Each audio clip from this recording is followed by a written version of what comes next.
Story 2. The importance of marketing. As every river has an origin from a mountain or rock somewhere, Hostelite traces its roots back to Wondergear. Like you read in the previous story, while I was at campus, I had a video library business in Wondergear. D&D Videos was the name, and we used to rent out movies on VHS, CDs, and DVD. The business had interesting moments with several ups and downs. But one incident stands out. The day I learned a hard, vital lesson. I feel moved to share it with you so that in case you have not yet grasped it, you may do so the easy way.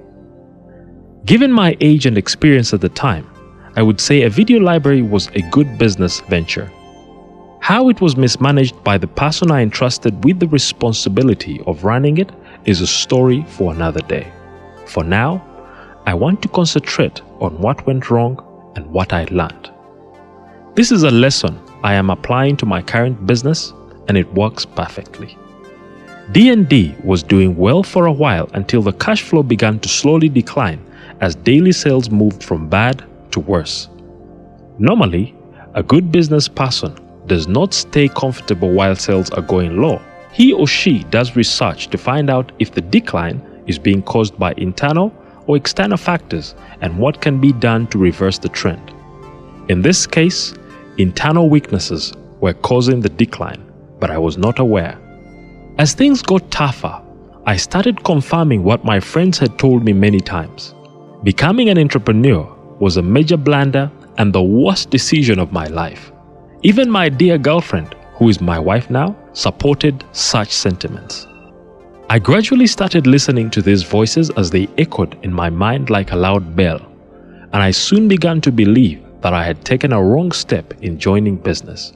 I even started working on my curriculum vitae and applying for jobs.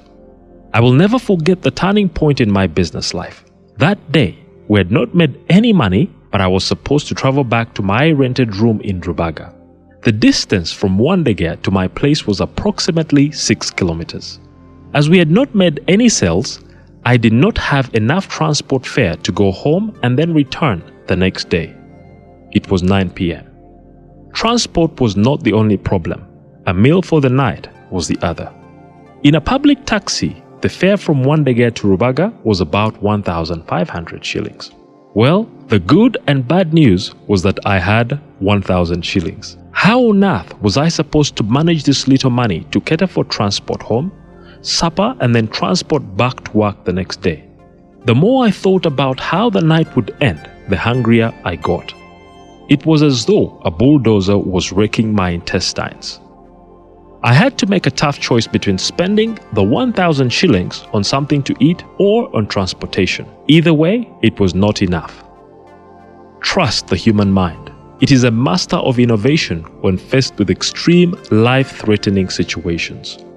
I worked out a plan. I bought one donut at 200 shillings, packed it and walked from Wondergear to Bakuli near the then Pride Theatre. The walk covered a significant part of the distance, and then I used 300 shillings to reach my destination. A not-so-wild guess will tell you what I had for supper. While I was walking through the darkness that evening, I had a number of nasty experiences. First, it had rained and one crazy driver showered me with muddy water.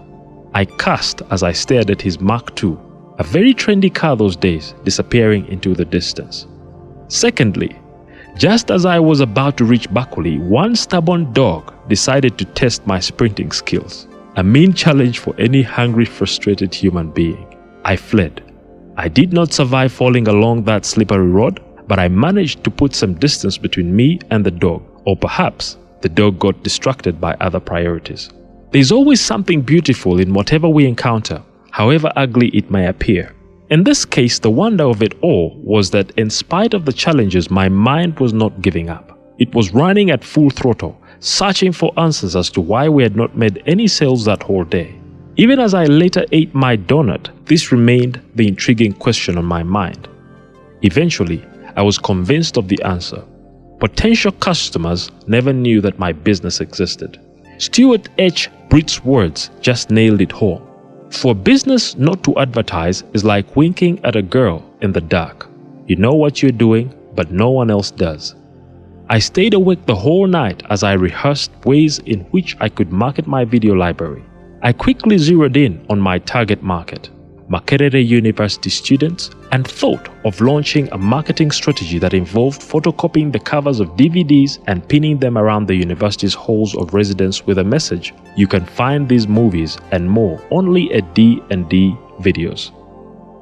I borrowed 30,000 Uganda shillings and made over 400 photocopies of these covers. I pinned them up in all the strategic places. Fortunately, in addition to that publicity, a friend who had contacts in the media placed a story about my business in one of the newspapers.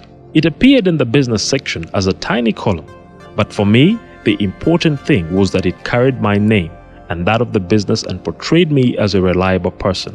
From that day, business started to boom. My worry shifted from lack of customers to ensuring that my many customers received the best service. Let me conclude by picking out the key lessons I learned from this whole experience. The first is that no business can grow or even survive if it is not known. Hence, marketing is compulsory. Secondly, I did not borrow money for supper because I would have consumed it and not been able to pay it back. Instead, I borrowed it to market my business, and as a result, I was able to pay back.